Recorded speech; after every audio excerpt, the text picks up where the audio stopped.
Today we're discussing a few important things regarding your nutrition. Let's talk flexible dieting.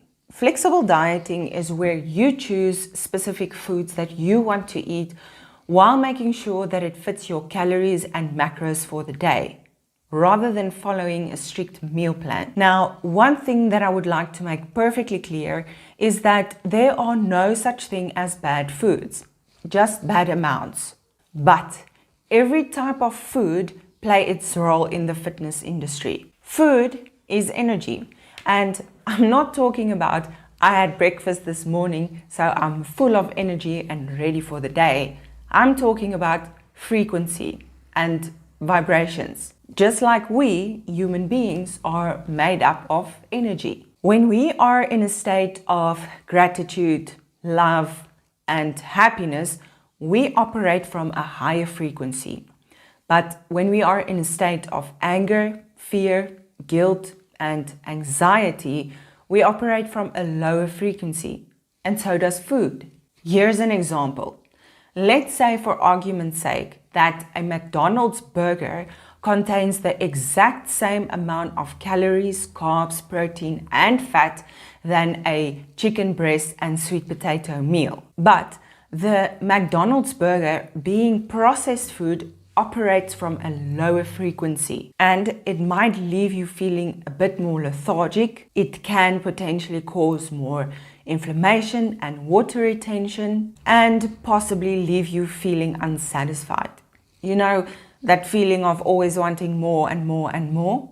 Whereas the chicken breast and sweet potato meal operates from a higher frequency, and it might provide you with a little bit more clarity, energy, and satisfaction. This is because the McDonald's burger does not contain the essential nutrients that we need to function optimally. So, flexible dieting is not just about if it fits my macros.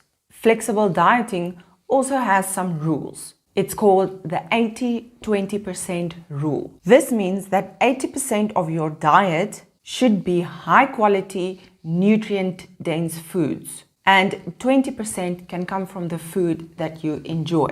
Your body will not discriminate. There are no sensors in the brain that put food deemed unhealthy to fatty cells and healthy foods to muscle cells. However, some people with certain conditions like insulin resistance or sensitivity to gluten will benefit a lot more from certain types of food. All foods are made up of calories, and all are used for energy. Let's talk about the three different types of foods. Carbohydrates, the speedsters. Carbs are your body's go-to energy source, ready to fuel your day-to-day activities and brain functions. They are found in fruits, vegetables, grains, and sugars. And this is usually the first thing us ladies wants to cut out when starting a diet phase or trying to lose weight. Here's an interesting fact.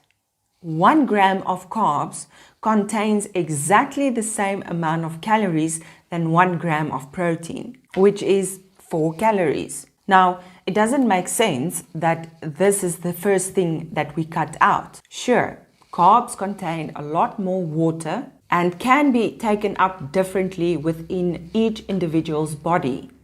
But this doesn't mean eating carbs is going to automatically put you in a calorie surplus. What's more important is the types of carbs that we choose to eat. For example, people with insulin resistance will benefit a lot more from carbs that are found in fruits, veggies, whole grains, beans, and low-fat dairy, instead of processed foods like white bread and pastas. Whole grains that haven't been turned into flour are even better. But for the majority of people who do not have previous health conditions, the type of food eaten is not specifically a deciding factor for progression. Now, let's talk protein, the builders.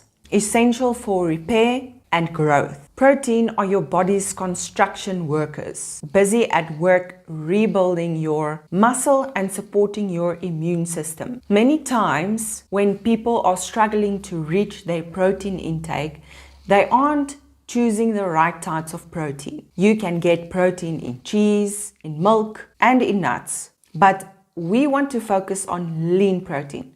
I'm talking chicken breast, ostrich mince, extra lean beef mince. Sure, salmon and fish are also a good protein source. But if we choose proteins like chops or boerewors that are actually a little bit higher in fat than in protein, you'll see that your calories are done for the day and your fat intake is higher than what it's supposed to be, and yet you have not reached your protein intake. If this has happened to you, this could be the reason. Let's talk fats, the endurance athletes. Fats are dense energy stores, ready to be called into action when your body needs a sustained energy release. They also play key roles in hormone production and nutrient absorption. They hang out in oils, avocados, nuts, and fatty fish. Fats are higher in calories. 1 gram of fat contains 9 grams of calories. But there are different types of fats as well. Some types of fats, including saturated and trans fats, may have negative health effects, especially when consumed in excess. But monosaturated fats and polyunsaturated fats may have benefits.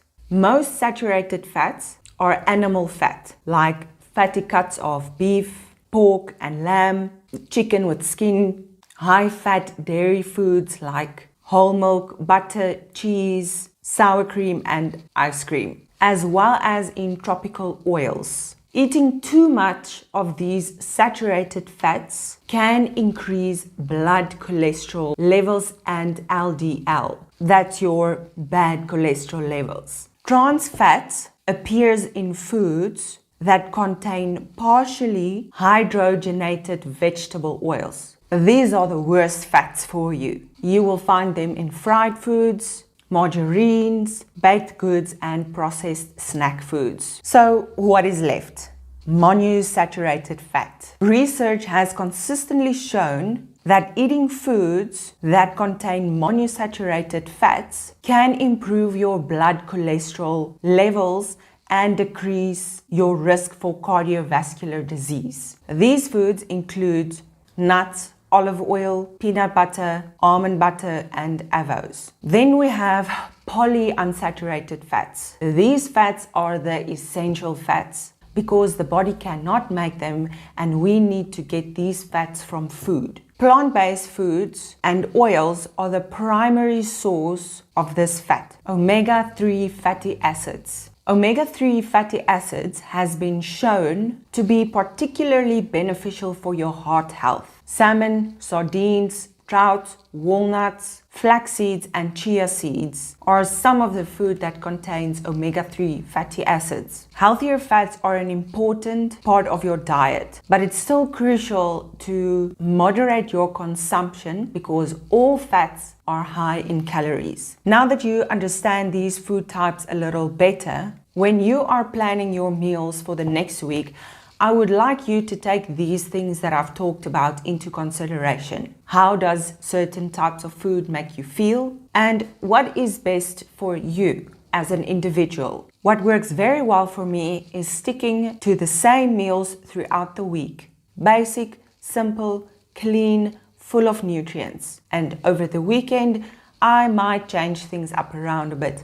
However, I always prioritize nutrients. After that comes protein, and then fill everything up with what else is left. Following a flexible dieting approach, binge eating is essentially eliminated due to the fact that you are not eliminating food that you want to eat. Simply eating in moderation and within your daily caloric intake, as well as prioritizing nutrients, will serve you better in the long run. Flexible dieting teaches you that you can see the results while enjoying foods that you eat and have a social life. Essentially, you can have your cake and eat it too by fitting it into your calories. You will also have less anxiety around food. So the best part about flexible dieting is that you can fill your macros with whatever foods you like. However, as with everything in life, to maintain order, we need rules to follow. So I recommend using the 80-20% rule.